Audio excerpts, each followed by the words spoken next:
Hello friends, आप सभी का बहुत बहुत स्वागत है हमारे channel HP knowledge for you में। दोस्तों, आज हम छत्तीसगढ़ कार्यालय महाअधिवक्ता हाईकोर्ट की ओर से जो नई भर्ती आया है उसमें फॉर्म डालना सीखेंगे। जहां सहायक वर्ग 3 और शीघ्र लेखक के लिए जो फॉर्म स्टार्ट हो गए हैं उसमें फॉर्म भरने से लेकर जो पूरी प्रक्रिया है वो आज हम जानने वाले हैं।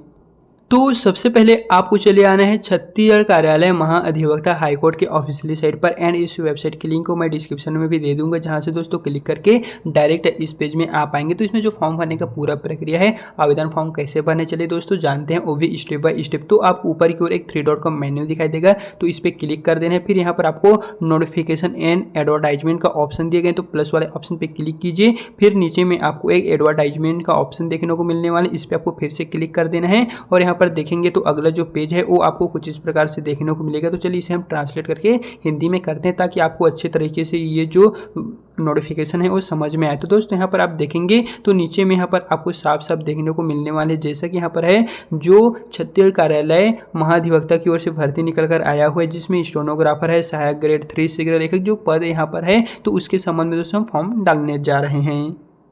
तो यहाँ पर आप देखेंगे तो कार्यालय महाअधिवक्ता छत्तीसगढ़ की ओर से जो विज्ञापन जारी हुआ है, इसमें आप ऑनलाइन फॉर्म 20 मई से लेकर 6 जून 2026 तक शाम के 5 बजे तक डाल सकते हैं। जिसमें यहाँ पर आप देखेंगे तो शीघ्र लेखक के पोस्ट आपको 11 पोस्ट है, सहायक वर्ग 3 के 14 पोस्ट है, टोटल 28 पदों पर जो है वो आपका भर्ती होने वाले। तो चलिए इसमें फॉर्म डालने के जो पूरा प्रोसेस है वो आज हम जानते हैं, जिसमें दोस्तों आपको स्पीड पोस्ट के माध्यम से डाक द्वारा पोस्टमैन के द्वारा अपना फॉर्म सबमिट करना है। तो चलिए हम आपको स्टेप बाय स्टेप बताते हैं। सबसे पहले दोस्तों आपको एक ये जो हम बता रहे हैं ये 2 पेज का होगा प्रिंट आउट, 2 या 3 पेज का रहेगा। इसे मैं टेलीग्राम में दे दूंगा, जहां से आप डाउनलोड कर लीजिएगा। इसको आपको निकलवा कर ले लेना है। फिर आपको स्व प्रमाणित स्वयं का फोटो लेना है, जो 1 से 3 महीने के वाला नया होना चाहिए। फिर आप जैसे ही अपना फोटो यहाँ पर करेंगे तो आपको अपना सिग्नेचर करना है। जैसे आप सिग्नेचर करते हैं यहाँ पर आपको सिग्नेचर करना है, आधा आपके पहले आएगा, आधा आपके फोटो में आना चाहिए। इस तरह का आपका जो सिग्नेचर है वो फोटो में होना चाहिए। फिर यहाँ पर नेक्स्ट है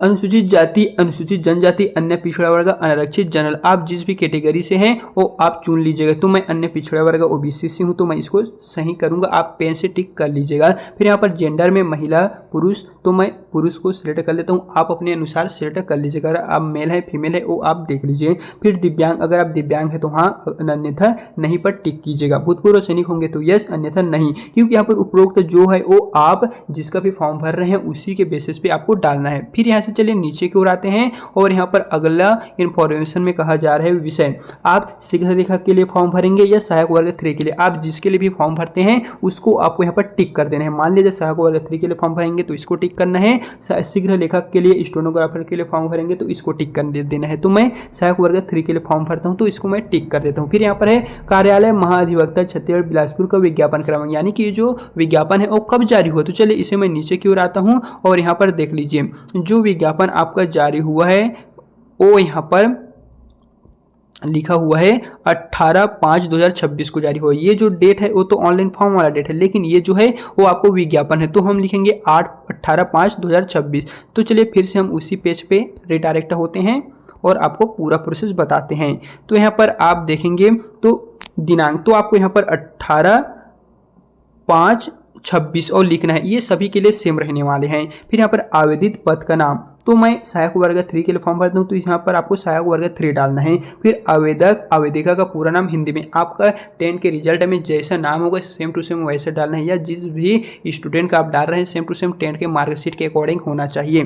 फिर उसी का अंग्रेजी में आपको कैपिटल अक्षरों में लिखना है, ये आपको प्रिंट आउट करके लिखना होगा। फिर नेक्स्ट है पिता या पति का नाम, आप यहाँ पर डाल लीजिएगा।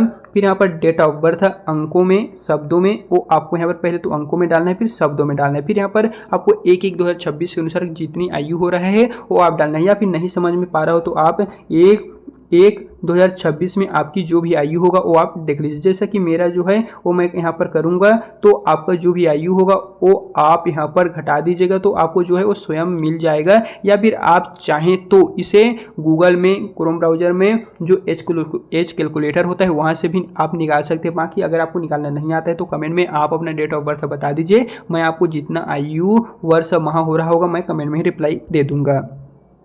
साथ ही बात करें पत्र व्यवहार का पता, तो आपका जो भी वर्तमान पता नहीं है, जो भी पता होगा पत्र व्यवहार के पता में आपको लिखना है, जैसे कि ग्राम लिखना है, जिला लिखना है, पिन कोड, पोस्ट ऑफिस लिखना है, जिला और राज्य, इस तरह प्रॉपर जो भी डिटेल है वो आपको डालना है। फिर स्वयं का आधार नंबर देना है, स्वयं को मोबाइल नंबर, स्वयं की मेल आई डी, ताकि कुछ भी आपका सिलेक्शन होता है या कुछ भी प्रोग्रेस आपका आगे का होता है तो आपके मोबाइल नंबर, ईमेल आईडी के माध्यम से आपको जो भी सूचना है वो प्राप्त हो सके। तो हम यही सजेस्ट करेंगे आप स्वयं का ही डाल दीजिएगा। फिर स्थायी पता दोनों सिम होगा तो दोनों डाल दीजिए, अगर अलग अलग होगा तो आप अलग अलग डाल दीजिएगा। फिर नेक्स्ट यहाँ पर देखने को मिलेगा छत्तीसगढ़ का मूल निवासी, अगर आप छत्तीसगढ़ से हैं तो आपको हाँ डालना है, अगर नहीं है तो आपको नो डाल देना है। फिर यहाँ पर रोजगार कार्यालय का नाम, तो आपका रोजगार कार्यालय में पंजीयन कहाँ हुआ है, कौन से जिला से है या कौन से जिला में हुआ है उसको डालना है। तो मेरा जो है कोरबा जिला में हुआ है तो मैं रोजगार कार्यालय रोजगार केंद्र कोरबा डालूंगा। आपका रोजगार केंद्र बिलासपुर, रोजगार केंद्र रायपुर, जहां भी हुआ है वो डाल दीजिएगा।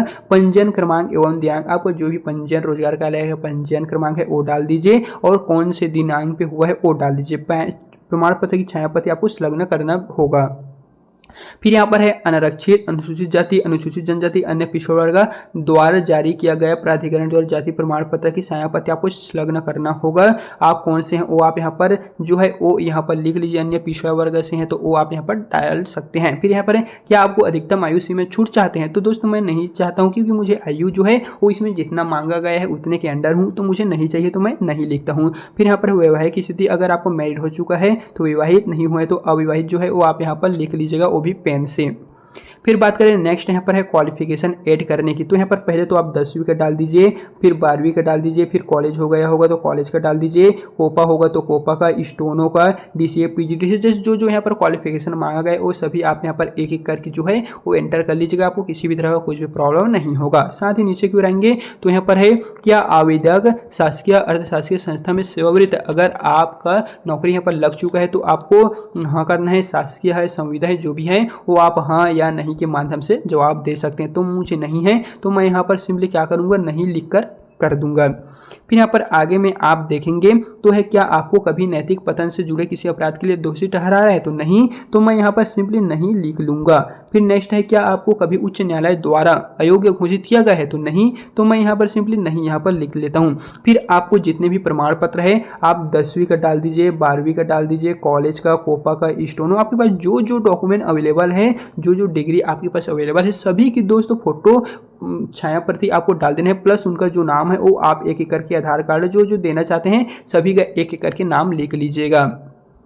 फिर यहाँ पर लास्ट में आता है घोषणा पत्र, दिनांक जब फॉर्म भरेंगे उस डेट को डाल दीजिए, कौन से डेट पे आप अपने गांव से हैं, दूसरे गांव से हैं, उसी डेट को आपको डाल देना है। बाकी इससे कोई भी प्रॉब्लम नहीं होगा, आप जहां का डालना चाहते हैं वहां का डाल दीजिए। फिर आवेदक का जो भी हस्ताक्षर होगा, नाम होगा, वो आपको यहाँ पर पूरा का पूरा जो पता सहित लिखना है, जो भी वहाँ पर आपने पता लिखे थे, आपका जो नाम है वो आप लिख लीजिए, पता लिख लीजिए। इस तरह प्रॉपर जो अपडेट है वो दोस्तों यहाँ पर 2 PDF के माध्यम से या 3 PDF के माध्यम से आपका जो फॉर्म है वो पूरा हो जाएगा। अब बात आते हैं कि इस फॉर्म को आपको कहाँ पर ले जाना होगा, तो यहाँ पर आप देखिएगा तो यहाँ पर साफ साफ कहा जा रहा है ये पंजीकृत डाक स्पीड पोस्ट के माध्यम से आपको 6 जून 2026 तक आपको करना होगा। ये जो कार्यालय दिए गए हैं इसी कार्यालय में दोस्तों आपको देना है। छत्तीसगढ़ शासन द्वारा विधि और विधायी कार्य विभाग के अंतर्गत जो यहाँ पर जारी हुआ है इसी के डेट पे आपको इसी जो कार्यालय है वहाँ पर भेजना होगा। साथ ही इसका जो आपका पोस्ट कोड होगा, जैसे कि आपके एरिया का 495640, 495672, 73, जैसे जो भी होता है वो पिन कोड नंबर डाल दीजिएगा। इसी एड्रेस पे जो है दोस्तों आपको भिजवाना पड़ेगा। यहाँ पर